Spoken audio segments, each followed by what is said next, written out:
The engines of Soda were working hard.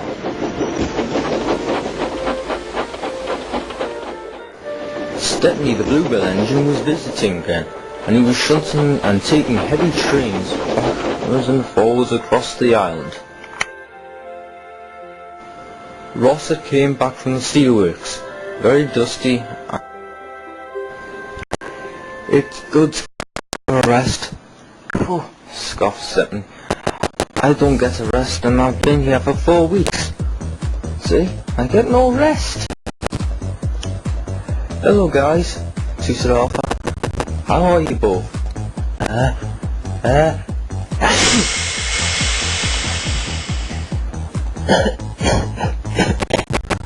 Could have given me a warning.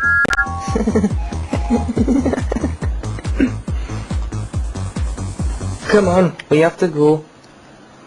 Gee, that's a loss. It was bonfire night, and the fireworks were going to start. The whole of the United Kingdom were getting ready. Thomas and Mavis were bringing passengers.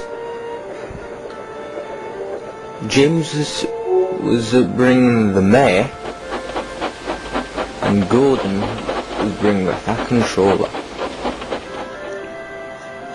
Thomas was first to arrive at the display at Callan Station. Come on, hurry, hurry, hurry, he puffed to the passengers. Stepney was getting ready, shunting the onion cargo into place. I hope I'm not late, whistled Percy. James dropped off his passengers, while Ross went to pick up the fireworks. And then it happened.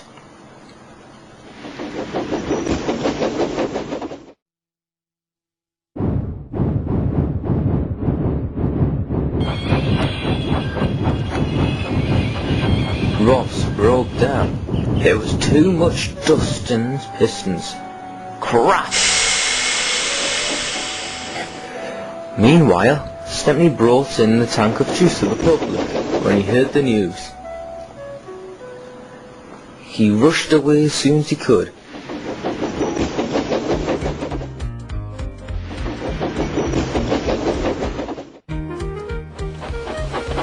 I'm here, mate. Bloody hell, you're heavy. Oops. Sorry, I left my brakes on. Well, hey, we're off.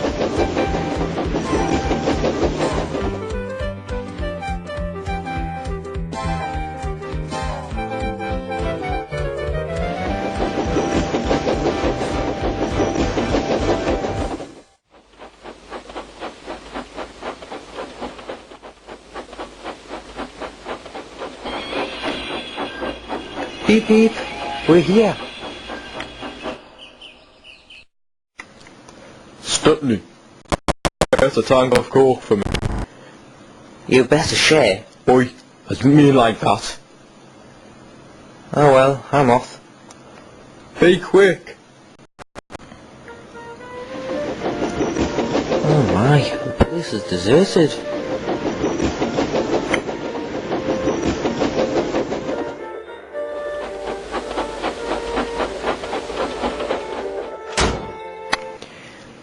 Stepney collected and went. Finally, an easy job. Well done, Stepney, the engines tooted. Soon, the lorry was in place and the fireworks were to begin. 3, 2, 1.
Soft Tank Productions.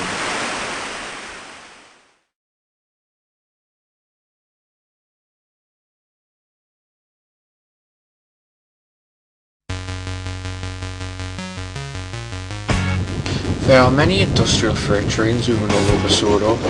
Stone, coal, slate, iron, food, wood, fuel and ore. Ore is one of the most unknown businesses that operate on Sodor. Two engines work out of the main plant, Ross and Matthew. Ross usually zips from the college and the quarry from time to time. Work on the fourth bar plants was going light. Thomas, Percy, Daisy, Toby and Mavis were finding that there was hardly any jobs left. Mavis was able to operate the quarry alone, and Toby was able to take the stone to the harbour. Percy was spare at the time, so the Fat Controller sent Percy to work at the main plant with Ross and Matthew. The three engines were soon hard at work, hauling heavy ore wagons across the plants. Percy was pleased to be working with another saddle tank, but there soon came a problem. Ross needed an overhaul. He went away to Croven's Gate the next day. Percy was sorry at first from working alone with a diesel, but he soon found him to be a very kind diesel. A week passed and work was starting to get easier. It was a good job, it did too.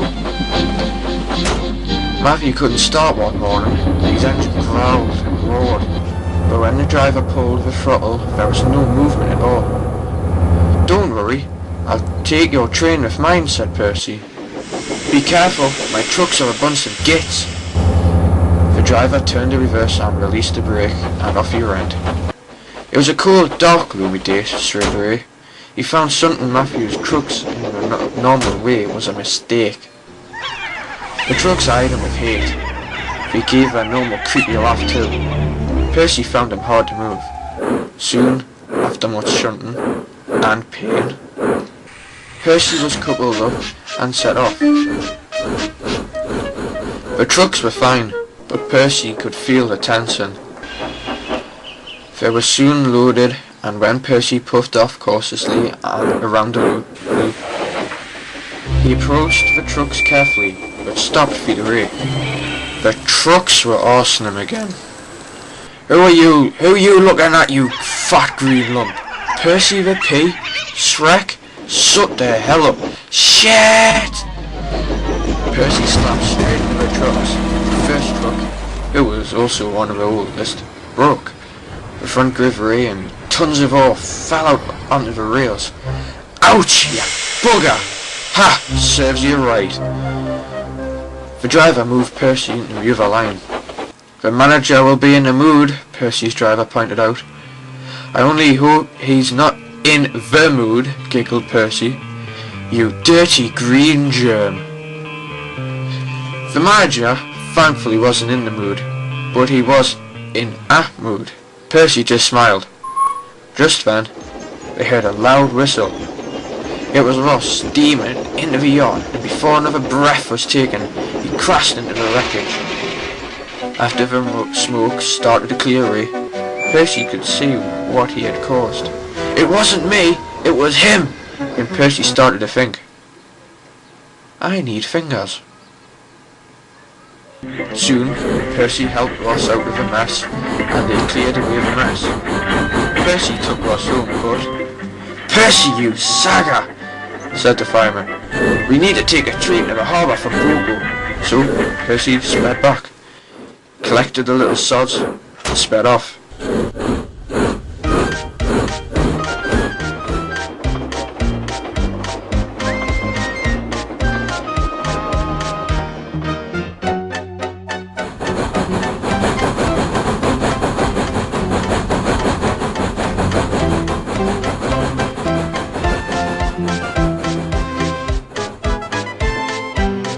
Percy crawled onto the dock. Percy couldn't wait to get to the shed, and when he did, he was exhausted and fell asleep inside. Put the goddamn fire out! Now! It's too late, too late, too late, too late.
washout. Near the end of Thomas's branch line there was a small station, and close by the railway crosses a stream on the short bridge. As the snow melted, the water in the stream rose higher and higher, rushing and swirling in its hurry to reach the river at the bottom of the valley. Each time he passed the place, Percy watched the water anxiously. "Don't worry," said his driver.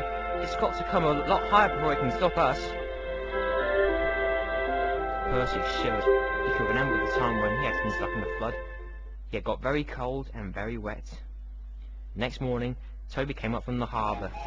"No problem with the stream," he said cheerfully. "The water is much lower today." "That's good," said Percy. He set off happily with Annie and Clara, and when they stopped at the small station, Percy looked carefully at the stream. His driver went to look too. Toby was right. The water level was much lower. "All's well, Percy," said his driver, "but come on, we've got a timetable to keep." The hurried up goes to the Diesel waiting for him. "When does Thomas come back?" asked the Diesel. "If he does," he added, "I shouldn't be surprised if he decides to stay as a museum piece. He's old enough." He went away, chortling at his own wits. Annie and Clara were most upset. Percy spent so much time comforting them that he was late with his next train. Percy had his tank refilled with water at the station by the river, and this made him later still. "Never mind," said his driver. "We don't need to stop at the station near the stream this trip, so there's nothing more to delay us." They reached the stream quickly. Percy ran onto the bridge. He felt it sink slightly under his wheels. There was an enormous... "Don't stop, Percy!" shouted his driver in alarm. "Keep moving!" Percy didn't stop. He was lying in the middle of the brown rushing stream.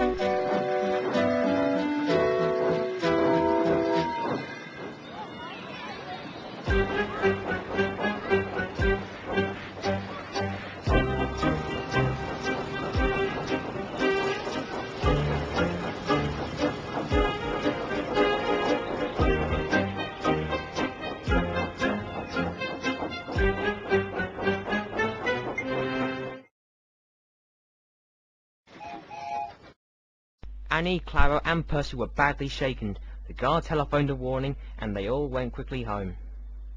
The back controller closed the line while the bridge was mended.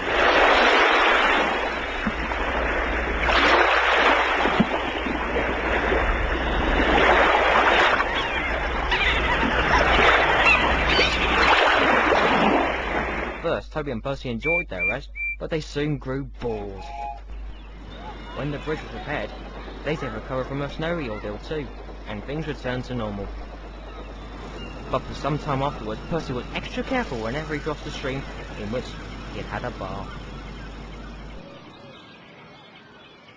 She's a rebel, she's a saint, she's the salt of the earth.